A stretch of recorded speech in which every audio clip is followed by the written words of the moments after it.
The first fun question is, which judge do you feel was the toughest on you? I mean, Simon wasn't great. He was fine in the beginning. He liked me in the beginning, and then, he was like, "If you win this competition, when we will have failed," and I was Oh, like, wow. "Wow, Oh that's my That's goodness. that's brutal. dramatic," you Yeah. know. Yeah.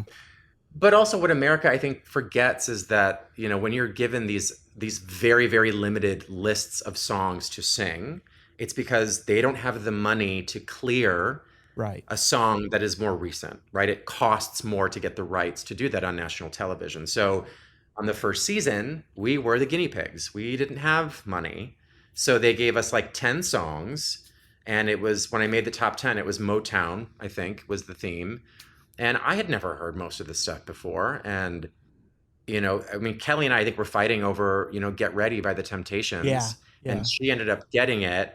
And then I got something else. And then she ended up changing her mind anyway. And I was like, bitch, I could have had that song. But I was like, fine, I get it. I love you. Like, you can do whatever you want. So I ended up with Easy by the Commodores, which I had heard never in my life. I didn't grow up with music in my house. My parents being deaf, like, weren't just, playing songs. And, most children are sort of like influenced by that growing up. Like mine were very organic. It was through like television or, the radio. And so those inspirations just kind of happened very naturally for me.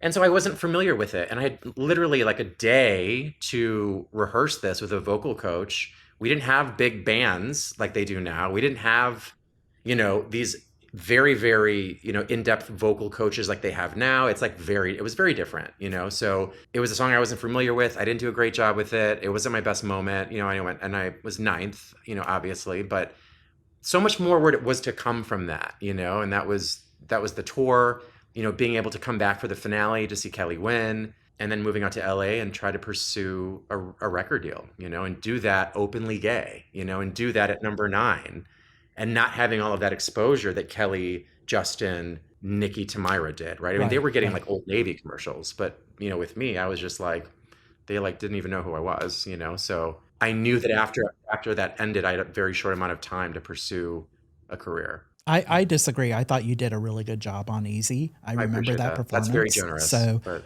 um, how did it feel? Because, after the season had ended, they released a compilation CD with the yeah. top 10 performers. So how did it feel when you first saw your face on a CD?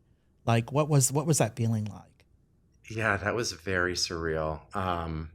I think we sold like 800,000 copies Wow. too. Yeah, It it was a was lot. crazy. It was crazy. And like, I was kind of bummed that I couldn't have done something else because of course I was doing Easy, and it wasn't like my first choice. But at the same time, I also like brought that song to like a very different generation. And I think Mhm. people were like, oh, this song's cute, So I guess there was some appeal to it. But that really was sort of an out of body experience. I remember when I made the top 10, they take you like as soon as you get notified, like Ryan was like, hey Jim, you're our third member of the top 10 or whatever.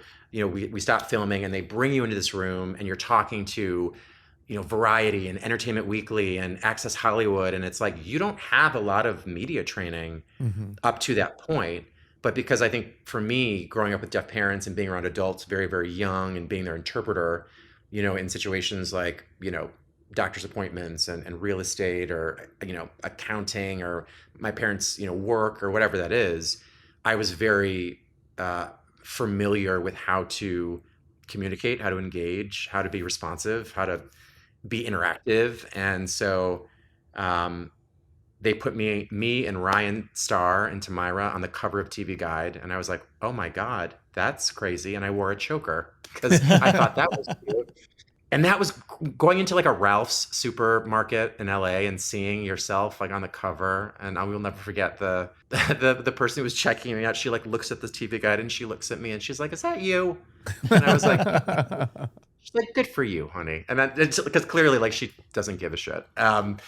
So yeah, that was a very crazy out of body experience. Now, And it ended up catapulting you into so many different, like, even though you were ninth on the show, it Mhm. still was a catapult to your career, in the future. I hustled for it for sure. But two very, very amazing emails came my way that kind of changed the trajectory. One was from a producer named Gabe Lopez who liked me on the show and said, I want to produce an album. And I had really taken a beating on that show. So my first thought wasn't music.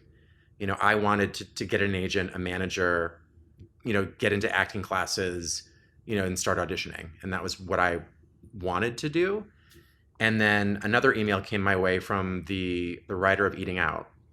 And it sort of both kind of happened like right around the same time. So I thought, oh, okay, let's try and do both. So I am in the studio writing, recording, trying to put together a record, and I end up saying yes to Eating Out once I read the script.